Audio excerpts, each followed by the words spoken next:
HyperOS 3.3 का एक latest update हमारे पोको के X8 Pro Max डिवाइस के लिए अवेलेबल हो चुका है, बट ये अभी फिलहाल चाइना के अंदर हमें देखने को मिलता है। और इसी का एक लेटेस्ट वर्जन में अपने पोको के X8 Pro Max के अंदर यूज कर रहा हूँ। आपको बताऊंगा कि इसमें क्या कुछ चीज़ें किस तरीके से वर्किंग और नॉन वर्किंग देखने को मिलती है, और अगर आप इसे यूज करना चाहते हो अपने डिवाइस के अंदर तो क्या कुछ बातों का आपको ध्यान में रखना है, साथ साथ इसे डालना कैसे, किस तरीके से परफॉर्मेंस लेवल इंक्रीज या डाउन साइड देखने को मिलता है, प्रॉपर जानकारी मिलेगी। आपसे रिक्वेस्ट बस इतना ही है कि लास्ट तक वॉच कर लेना और चैनल पर नए तो सब्सक्राइब, ताकि आपको एवरी अपडेट से रिलेटेड वीडियो मिलते रहे पोको X8 Pro Max से रिगार्डिंग। तो चलिए आज के वीडियो को शुरू करते हैं।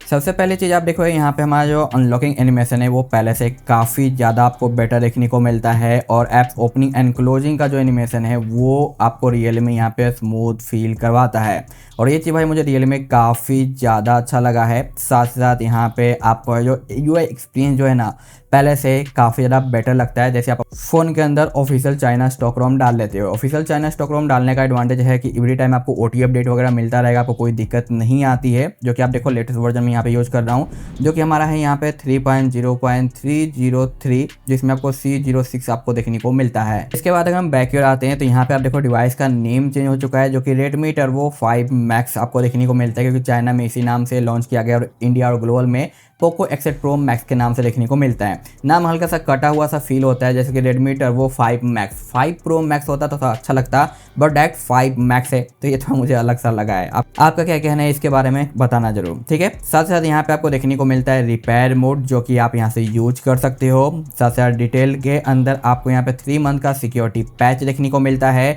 और ये इंडिया और ग्लोबल में पोको के नाम से लॉन्च हुआ है, जबकि चाइना में रेडमी के नाम से है। तो यहाँ पे आप एक चीज़ नोटिस करोगे कि इसका जो बूट एनिमेशन जो कि आपको पोको दिखाई देता था, वहाँ पे आपको रेडमी देखने को अब मिलेगा। जैसे कि आप देख सकते हैं यहाँ पे रेड कलर में रेडमी लिखा हुआ आ गया है, क्योंकि ये चाइना में रेडमी के नाम से है और बाकी जगहों पे अलग है।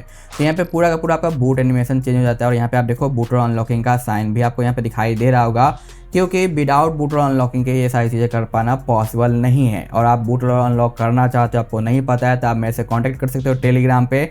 मैं पेड सर्विस वगैरह भी देता हूँ बूटर अनलॉकिंग का, जहाँ पे आप भाई मी काउंट या इंस्टेंटली अनलॉकिंग के थ्रू है जो अनलॉक कर सकते हो अपने फ़ोन को और यूज़ कर सकते हो अगर आपको नीड है तो, अदरवाइज कोई बात नहीं। बाकी आप यहाँ पे एक चीज़ नोटिस करोगे कि कैमरे के अंदर का जो चेंज है वो आपको सिमिलर देखने को मिलता है। इसमें कुछ खास चेंज नहीं किया गया है, सब कुछ आपका जो सिमिलर ही देखने को मिलेगा, तो इसमें कोई खास बदलाव नहीं है। जैसे कि आप इंडिया में यूज करते हो सेम उसी तरीके से है। बाकी यहाँ पे कई सारे आपको जो चाइना के एप्लीकेशन देखने को मिलते हैं, जो कि आप इजीली अनइंस्टॉल कर सकते हो। अगर आप इसे इंस्टॉल करोगे तो बाद में अनइंस्टॉल कर लेना। कंट्रोल सेंटर भी हमारा काफ़ी ज़्यादा स्मूथ तरीके से काम करता है, इसमें कोई भी दिक्कत नहीं आती है। बाकी वॉल्यूम पैनल वगैरह भी आपका जो अच्छे से वर्किंग रहता है। सेटिंग के अंदर इन करते हैं तो यहाँ पे आपको देखने को मिलता है लॉन्चर, जो कि हमारा सिस्टम लॉन्चर है, जबकि ग्लोबल और इंडिया में आपको पोको लॉन्चर देखने को मिलता है। तो सिस्टम लॉन्चर के अंदर आपको यहाँ पे आस्क सायो AI स्टैंडर्ड और कॉम्पैक्ट सर्च बार देखने को मिल जाएगा। साथ साथ यहाँ पे स्टैक का ऑफिशियल फीचर देखने को मिलता है, जो कि इंडिया में भी अब पोको के साथ देखने को हमें मिलता है, जो कि अच्छी बात है। और यहाँ पे काफ़ी स्मूथ तरीके से रिस्पॉन्स देता है, और एनिमेशंस वगैरह काफ़ी ज़्यादा बेहतरीन है, और एप्स ओपनिंग के टाइम पे बैकग्राउंड ब्लर भी आपको यहाँ पे दिखाई देता है। साथ साथ मोर कनेक्टिविटी के अंदर आपको OTG का ऑप्शन देखने को मिलता है, जो कि पहले एडिशनल के अंदर रहता था, तो ये 3.3 के साथ है जो मूव कर दिया गया है। अनदर फेस अनलॉक और बाकी अदर ऑप्शन के अंदर आप देखोगे कि अब यहाँ पे 6 डिजिट का पासवर्ड आपको देखने को मिलता है, जो कि पहले हमारा 4 डिजिट का हुआ करता था, और पहले टैब ओपन होने के बाद ऑप्शन आते थे लॉक वगैरह के, बट अब डायरेक्टली जो आपको यहाँ पे ऑप्शन देखने को मिलता है। और यहाँ पे देखो यूजर इंटरफेस हमारा चेंज हो चुका है, जो कि इस बार है जो नए अपडेट के साथ हमें देखने को मिलता है। तो प्राइवेसी यहाँ पे स्टिल थोड़ी सी और बेटर हो गई है, 6 डिजिट आ चुका है 4 डिजिट से, और डायरेक्टली यहाँ पे पासवर्ड का ऑप्शन आ जाता है, जो कि पहले ऐसा नहीं था। बाकी बैटरी के प्रोफाइल के अंदर कुछ भी नया चेंज आपको देखने को नहीं मिलता है, यहाँ पे सारी चीज़ आपको यहाँ पे सिमिलर ही देखने को मिल जाता है, जो कि हमारा सही है। बाकी क्लिपबोर्ड के अंदर कुछ नए ऑप्शन आपको देखने को मिलते हैं, जैसे tracking number, copy link, URL, share code और एड्रेस वगैरह, जो कि नए ऑप्शन यहाँ पे ऐड हो चुके हैं। बाकी यहाँ पे ओवरऑल सारे ऑप्शन मिल जाते हैं। एडिशनल के अंदर यहाँ पे Xiaomi AI का ऑप्शन मिलता है, जिसे ऑफ करने के बाद आपका AI काम करना बंद कर देगा, तो यहाँ से आप उसे कंट्रोल कर सकते हो, मैनेज कर पाओगे आसानी से। डिस्प्ले के अंदर का ये जो UI टैब है ये आपको नया देखने को मिल जाता है। एडवांस टेक्सचर्स वगैरह आपके यहाँ पे प्रॉपर वर्किंग रहते हैं।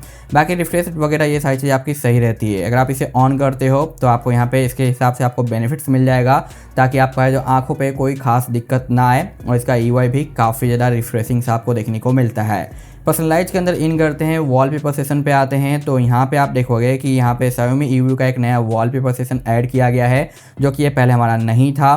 साथ साथ सुपर लाइव वॉलपेपर आपको यहाँ पे डिफ़ॉल्ट में देखने को मिलता है और कुछ यहाँ पे एनिमल वाले लाइव एनिमेशन देखने को मिलते हैं, जो कि HyperOS 3 के साथ इंट्रोड्यूस किया गया था, बट ग्लोबल में ये हमें देखने को नहीं मिलता। तो ये सिर्फ और सिर्फ चाइना वाले के साथ ही आपको स्टॉक देखने को मिलता है, जहाँ पे वीडियो क्लिप के साथ आपको डेप्थ इफेक्ट भी काम करता हुआ नजर आता है। तो ये चीज़ यहाँ पे रियल में काफ़ी ज़्यादा कूल है और कई सारे यहाँ पे आपको ऑप्शंस देखने को मिलते हैं। साथ साथ अगर हम आते हैं अपने लॉक स्क्रीन के ऊपर, तो क्लासिक टैब तो आपने यूज कर ही रखा है, बट यहाँ पे Xiaomi EV का एक नया और टैब देखने को मिलता है, जहाँ पे काफ़ी बेहतरीन से क्लॉक फॉर्मेट और वॉलपेपर्स आपको देखने को मिलेंगे। बाकी यहाँ पे कस्टमाइजेशन के ऊपर आओगे तो डायनेमिक इफेक्ट डाउनलोड करने का ऑप्शन मिलता है, जहाँ पे आप डायनेमिक इफेक्ट है जो डाल सकते हो इन वॉलपेपर्स के ऊपर, उसी के हिसाब से आपको जो इफेक्ट देखने को मिलेगा, या फिर आप चाहो तो इसे नॉर्मल स्टैटिक के रूप में भी यूज कर सकते हो, जो कि देखने में काफ़ी ज़्यादा अच्छा लगता है। तो इस तरीके से आपको यहाँ पे चेंज देखने को मिल जाते हैं। बाकी फिंगरप्रिंट के अंदर वही सारे आपको ऑप्शंस देखने को मिलते हैं, जो कि आपको है ग्लोबल वगैरह में भी देखने को मिल जाता है। यहाँ पे अगर हम थीम की बात करें तो बाय डिफॉल्ट यहाँ पे HyperOS 3 का थीम देखने को मिल जाता है सिस्टम लॉन्चर के साथ, और एक लिमिटलेस आपको देखने को मिलता है, जबकि इंडिया वाले में आपको एक पोको लॉन्चर का थीम मिलता है और स्पेशल यहाँ पे HyperOS 3 वाले आइकन्स दिए गए हैं ताकि आपको जो ज़्यादा दिक्कत ना आए, बट यहाँ पे बाय डिफॉल्ट ऐसे ही मिलते हैं। तो इसका जो थीम स्टोर है ये काफ़ी ज़्यादा एडवांस लेवल का होता है, जहाँ पे प्रो लेवल के कस्टमाइजेशन वाले आपको थीम देखने को मिल जाते हैं और कुछ पेड भी मिलते हैं। तो इसका जो थीम स्टोर है ये रियली में ऑसम है और ऐसा थीम स्टोर आपको शायद ही और कहीं देखने को मिलेगा, जो कि चीज़ मुझे यहाँ पे रियल में काफ़ी ज़्यादा कूल लगता है। वहीं पे बात करें इसके टेस्ट रिजल्ट की कि टेस्ट रिजल्ट क्या कुछ कैसे हमें देखने को मिलते हैं, तो वो चीज़ें मैं आपको यहाँ पे दिखा देता हूँ। पहले ही जैसे मैंने इसे इंस्टॉल किया उसके बाद मुझे कई सारे सिस्टम के ऐप के अपडेट देखने को मिले, जिसका साइज करीब 6 GB के आसपास का था, सिर्फ उसी ऐप अपडेट, जहाँ पे थर्ड पार्टी ऐप्स वगैरह भी थे, जिन्हें मैंने यहाँ पे अप टू डेट कर लिया है ताकि सारा कुछ जो हमारा लेटेस्ट पे स्विच हो जाए, उसके बाद हम इसे यूज कर पाएँ।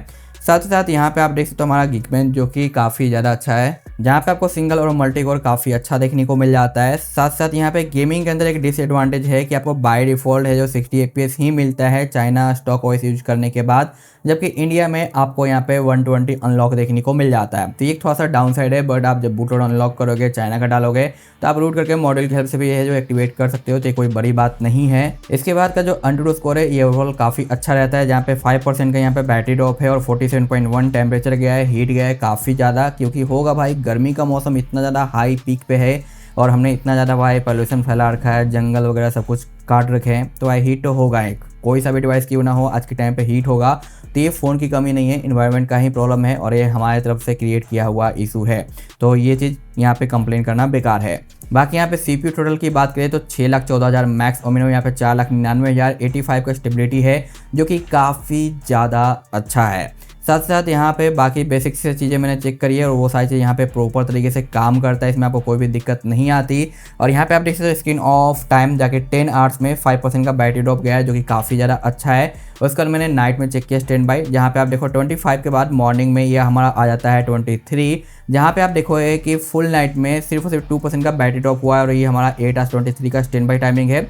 बट आप नोटिस करोगे कि ये स्क्रीन ऑन टाइम है और ये स्क्रीन ऑफ टाइम है। तो ये जो FKM एप्लीकेशन है जो कि मैं चेक कर रहा हूँ, इसका दिमाग सम टाइम थर्ड पार्टी या फिर डिफरेंट टाइप के OS के ऊपर जो घूम जाता है, तो जो चीज़ें यहाँ पे कैलकुलेट होनी चाहिए थी ऑफ स्क्रीन के ऑप्शन के अंदर वो कैलकुलेट हो चुकी है यहाँ पे ऑन के अंदर। तो ये थोड़ा सा अपोजिट है, तो कंफ्यूज मत होना, बट एक्चुअली में स्टैंड बाई टाइमिंग है जो कि 2% का है, ठीक है। उसके बाद मैंने यहाँ पे 3D मार्किंग भी टेस्ट किया और यहाँ पे रिजल्ट रियली में काफ़ी ज़्यादा कूल है। मैं डायरेक्ट आपको ऐप ऑन करके दिखा देता हूँ, जहाँ पे आप देखोगे कि अगर मैं माई रिजल्ट पे आता हूँ तो आप देखो यहाँ पे बेस्ट लुक काफ़ी अच्छा है, लोएस्ट लुक भी काफ़ी अच्छा है और स्टेबिलिटी यहाँ पे 64 का हमें देखने को मिलता है। बॉटम की ओर आते हैं तो आप ग्राफ और बाकी चीज़ें देख सकते हो, FPS और टेम्परेचर गेन और बैटरी ड्रॉप सब कुछ आपको यहाँ पे दिखाई दे रहा है। तो ये भी काफ़ी ज़्यादा यहाँ पे जो सही निकल के आता है, तो इसमें भी आपको कोई भी कमी देखने को नहीं मिलता, प्रॉपर तरीके से वर्किंग है। और चार्जिंग की बात करें तो 48 मिनट में आप देख सकते हो 11% से 70% चार्ज हुआ है, जो कि काफ़ी ज़्यादा मैं कहूँगा कि अच्छा है। और हल्का फुल्का फ़ोन वार्म हुआ था गर्मी के टाइम में, तो अगर फ़ोन कूल रहता है वैसे में आपको चार्जिंग स्पीड और भी ज़्यादा बेहतरीन आपको देखने को मिल सकता है।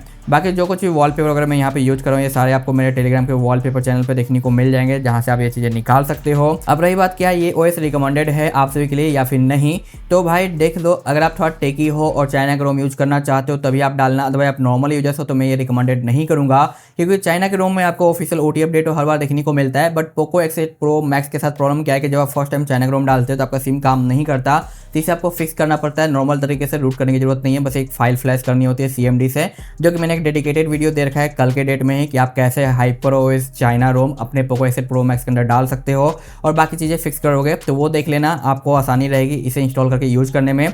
दूसरी बात, यहाँ पे आपको प्ले स्टोर देखने को नहीं मिलता, तो आपको प्ले स्टोर का APK इंस्टॉल करना पड़ेगा। जैसे कि आप देखो यहाँ पे अनइंस्टॉल का शो कर रहा है, तो जैसे आप इसे इंस्टॉल करके लॉगिन करोगे आप प्ले स्टोर का बेनिफिट्स वगैरह ले पाओगे। और हाँ, व्हाट्सएप वगैरह आप यूज करते हो तो व्हाट्सएप का एप्लीकेशन आपको नोटिफिकेशन रियल टाइम पे भेज देता है, बट बहुत सारे ऐसे एप्लीकेशन होते हैं जिसका आपको रियल टाइम पे नोटिफिकेशन देखने को नहीं मिलेगा, जैसे कि टेलीग्राम या फिर ट्विटर या फिर इंस्टाग्राम वगैरह। अगर आप नोटिफिकेशन से रिलेटेड काफ़ी ज़्यादा वरी रहते हो तो थोड़ा सा आपको प्रॉब्लम फेस करने को मिल सकता है। बाकी रही बात स्मूथनेस, फीचर्स और बाकी तो चीज़ों की, तो ये तो भाई आपको यहाँ पे नेक्स्ट लेवल का देखने को मिलता है ग्लोबल और इंडिया के कंपैरिजन में। लेकिन हाँ, कई सारे कॉम्प्रोमाइजेज भी आपको करना पड़ता है। तो आप टेकी लेवल के हो, ट्राई करना चाहते हो, यूज़ करना चाहते हो, एक्सपीरियंस लेना चाहते हो चाइना का, तभी आप इसे इंस्टॉल करना। अदरवाइज नॉर्मल मजे मजे में मत डालना, अदरवाइज आपको बैक आना पड़ जाएगा 1-2 दिनों के यूज के बाद। तो जब तक आप यूज नहीं करोगे आपको फील नहीं होगा कि भाई ये कैसा है कैसा नहीं है, ये लॉन्ग टाइम पे यूज करना चाहिए नहीं। और कुछ लोग ऐसे फैन हैं भाई चाइना HyperOS के कि बूट अनलॉक करने के बाद लॉन्ग टाइम तक चाइना का ही यूज करते हैं, ब्लॉटवेयर फ्री करके और बाकी अदर चीज़ें करके। तो आप वो यूज करोगे तभी आपको पता चल पाएगा कि हाँ, आपके डेली लाइफ में जो एप्लीकेशन वगैरह आप यूज करते हो तो उसके हिसाब से ये चीज़ सही है या फिर नहीं। अदरवाइज जितने भी मोड या पोर्ट जितने भी अपडेट आएंगे उनका मैं रिव्यू लेके आता रहूँगा, तो उसके लिए आप चैनल को सब्सक्राइब जरूर कर लेना, ओके। और इंस्टॉल करने का प्रॉपर वीडियो आपको डिस्क्रिप्शन में मिलेगा। बाकी अगर आप बूट अनलॉक करना चाहते हो तो ये चैनल है, इसे आप ज्वाइन कर सकते हो, जहाँ पे मैं बूट अनलॉकिंग से रिलेटेड इन्फॉर्मेशन देता रहता हूँ। अकाउंट अवेलेबल रहता है तो अकाउंट वगैरह भी आप चाहो तो इंस्टेंट अनलॉकिंग वगैरह भी करवा सकते हो, सब कुछ यहाँ पे आपको देखने को मिल जाएगा। तो आप खुद से अनलॉक कर लोगे तो ज़्यादा बेटर रहेगा। साथ साथ ये हमारा वॉलपेपर चैनल है, जहाँ पे अक्सर वॉलपेपर यहाँ पे आते रहते हैं और सिस्टम के ऐप्स के अपडेट आपको यहाँ पे देखने को मिलते हैं। जहाँ पे जो भी नया अपडेट आता है सिस्टम लॉन्चर, पोको लॉन्चर का, वो आपको यहाँ पे देखने को मिल जाता है। और साथ साथ अगर आप कोई भी प्रोडक्ट सेल करना चाहते हो, टेक प्रोडक्ट वगैरह या बाकी चीज़ें बाई करना चाहते हो, तो इस चैनल को आप ज्वाइन कर लेना। लेकिन हाँ, आप मेरे पे ट्रस्ट करते हो कि बंदा स्कैम नहीं करेगा, जेन्युइन है, तभी इसे ज्वाइन करना, अदरवाइज कोई फर्क नहीं पड़ता, आप इसे इग्नोर मार सकते हो। तो यहाँ पे आपको जो डिवाइस लिस्ट वगैरह देखने को मिल जाता है सेल के लिए, जो कि आप चाहो तो अपना भी डिवाइस यहाँ पे लिस्ट करवा सकते हो और सेल कर सकते हो या फिर यहाँ से बाय भी कर सकते हो। कुछ रूल्स वगैरह आपको यहाँ पे फॉलो करने पड़ेंगे तभी जाके ये हो पाएगा, ठीक है। तो बस एक छोटा सा इन्फॉर्मेशन था, मिलते हैं नेक्स्ट वीडियो में, बाय बाय।